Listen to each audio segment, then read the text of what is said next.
Morning guys and gals, Froggy here. This is a float valve assembly for a swimming pool, in-ground swimming pool. And mine went bad, so I ordered this as a replacement. I'm going to show you how to put it in. Now you can see it flowing. What went wrong with that one is there's a part in the middle right there, that float part, and mine filled with water, so it wasn't floating anymore. It was down on the bottom. It was sealing this whole device closed, and because it was sealed closed, it wasn't working anymore. It wasn't skimming off the top.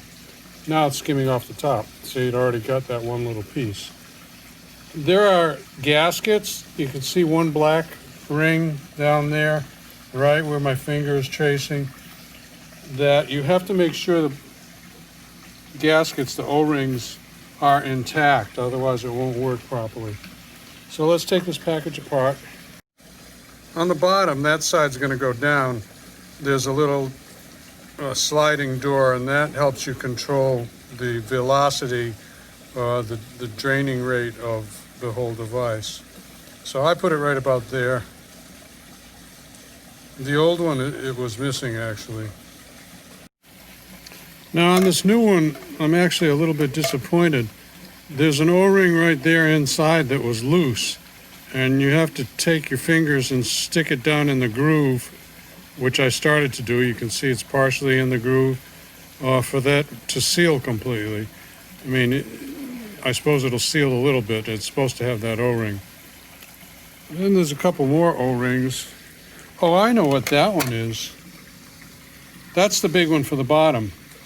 I might replace that actually, because the one in the bottom is like 20 years old.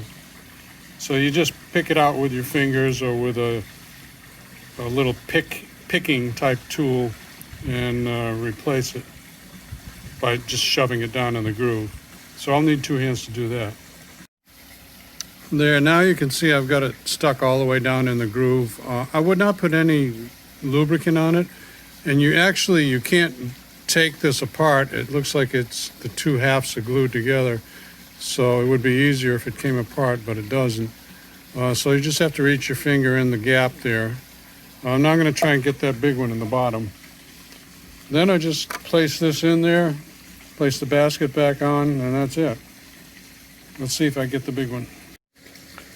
You know, I decided not to replace it because the other one still seems to have some softness to it, and it's a little hard for me to get it out of there actually without destroying it.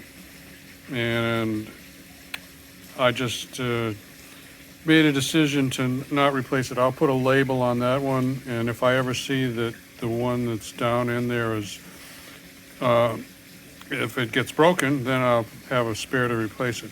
Anyway, I want to give you a little demonstration on how this works. So here's a little leaf I'm going to put down there. So let's say it floats its way around the pool and gets to there, and it comes in, and there it is. So that's how it works. Now I got to put the basket back in. The basket will catch everything that comes in there. So that's about it. Put the basket back.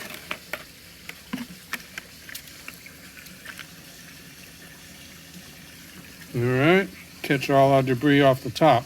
This has not been working for maybe a year or 2, I don't know how long. But I happened to be watching some other videos, and I noticed someone was working on this, so I went out and I checked my own, and sure enough, this little thing in the middle here is filled with water, so it was always in the down position. Just toss this out. So give me a thumbs up or a like if this helps you out. Subscribe to my channel if you want more from Froggy. Click on the bell if you want notifications. Be safe, have fun. Froggy out. Have a great weekend, and don't forget to vote. Bye.